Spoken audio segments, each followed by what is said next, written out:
In regards to the mitzvah of Hakel, the pasuk says Miketz Sheva Shanim at the end of 7 years, in the time of Shnas HaShmita, in the Chag HaSukkos. This is when you have the mitzvah of Hakel.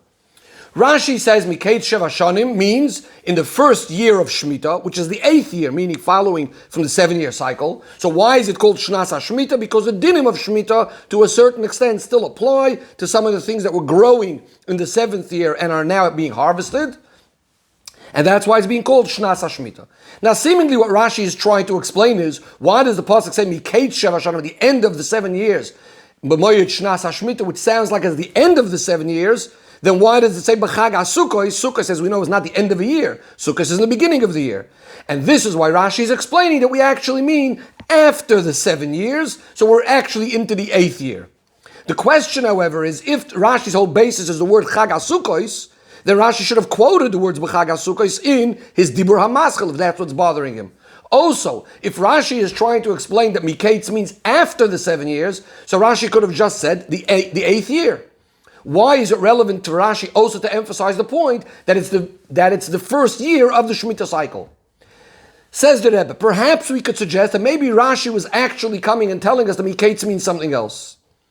Maybe Rashi is saying that Miketz really means the beginning, because some Mefarshim translate that Miketz could sometimes mean beginning, sometimes end.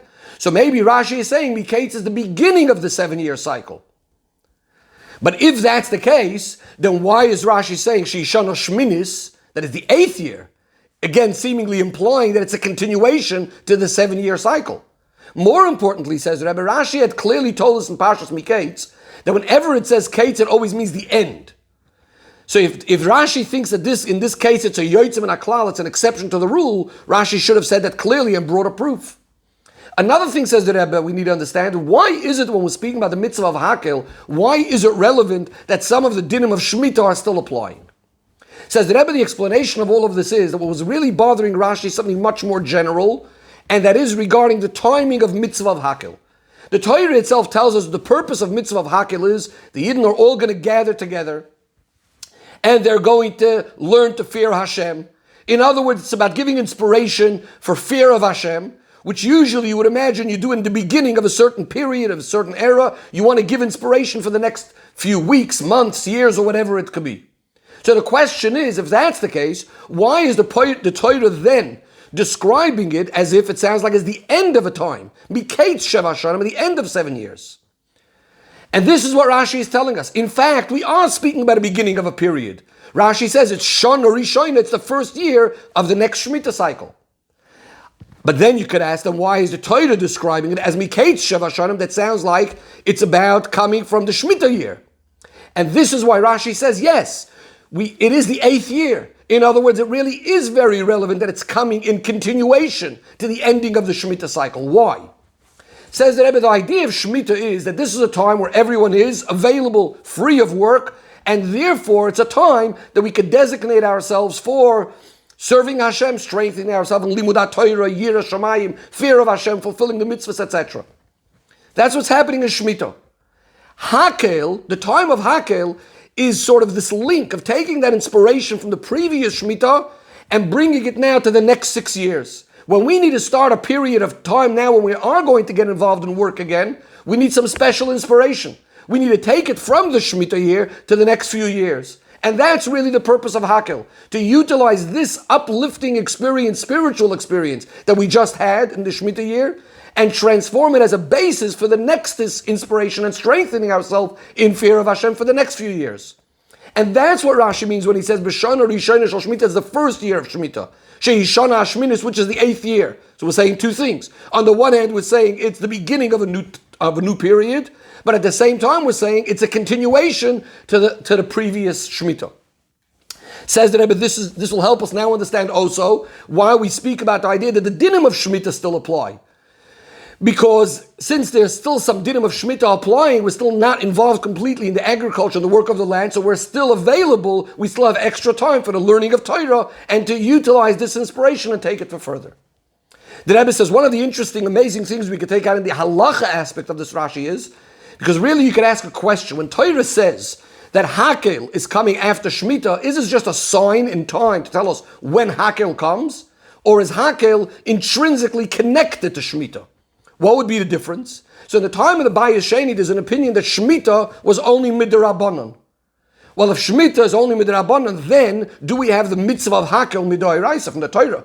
If Shemitah was only a sign when Hakel is going to happen, so it doesn't matter if Shemitah practically we didn't have the mitzvahs of Shemitah. It was just a sign which part of the cycle of the year calendar we're up to, so now is the year of Hakel. But if Hakel is clearly a continuation to Shemitah, then you would seemingly say that if there's no Shemitah, there's no Hakel. And from Rashi, it sounds like it is directly, Hakel is very much connected to Shemitah. Says the Rebbe, we still need to understand.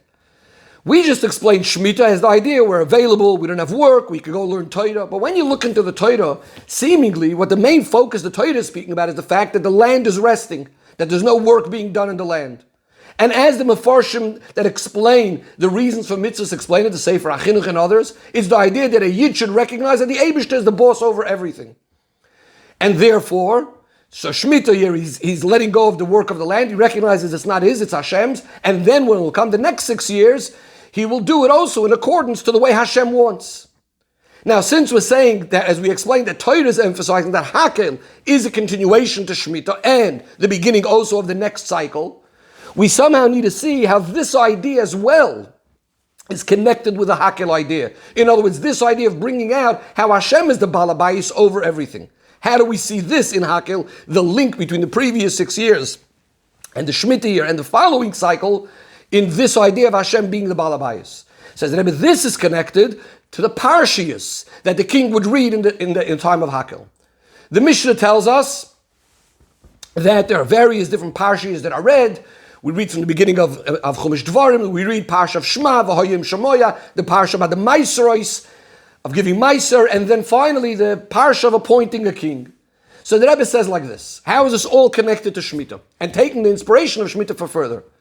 Generally, we can divide the idea of Shemitah in this idea that the Eibishter is the Balabayis into 3 aspects.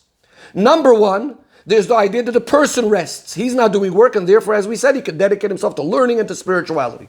Number 2 is the land is resting. There's no work being done in the land. Number 3 is that the fruits that grow in the Shemitah year are hefker, are free for all.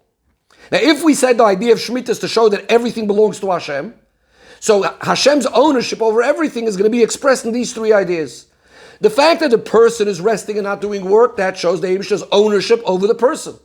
Reminding the person, I'm only here to serve Hashem. Now, since a person throughout the 6 years is involved in the world, it's possible, chas v'shalom, to forget that the Eibishter is the real boss over the person. So we tell the person for 1 year, stop working, get involved just in Ruchnius. That's number 1. Point number 2 is the land is resting. This represents that Hashem is the boss over the land, over the earth, over nature itself. As the Pasuk says, that in the 6th year, when you're going to work in the 6th year, there's going to be enough that's going to grow, enough for the 6th year, the 7th year, and the 8th year. According to nature, you need to plow and sow. Hashem shows that He is the Balabas. Hashem shows that He is the boss. And that helps the Yid recognize that even in the years when he is plowing and sowing, it's really coming from the bracha of Hashem. So that's point number 2. Again, we had point number 1, how Hashem is the boss over the person.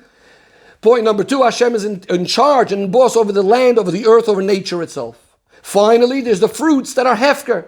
This emphasizes the idea that Hashem owns the possessions of the person even after Hashem gave it to you already. A person could think, once I got it with the brachas of Hashem, Hashem gave it to me, but now it's mine. Now it's my decision to use it how I want. Fine, I'll use it to serve Hashem and all of that, but at the end of the day, it's still mine. Comes along the 3rd point of Shemitah, the idea that the fruits are completely hefker, that means it's not yours at all. And that tells you that even in the years where technically it's yours, in truth it's really Hashem's. Hashem just gave it to you to watch over it as a guardian and to do with it what Hashem wants. Says the Rebbe, now we'll see how all of these 3 things are in the parashas that the king reads in Hakel.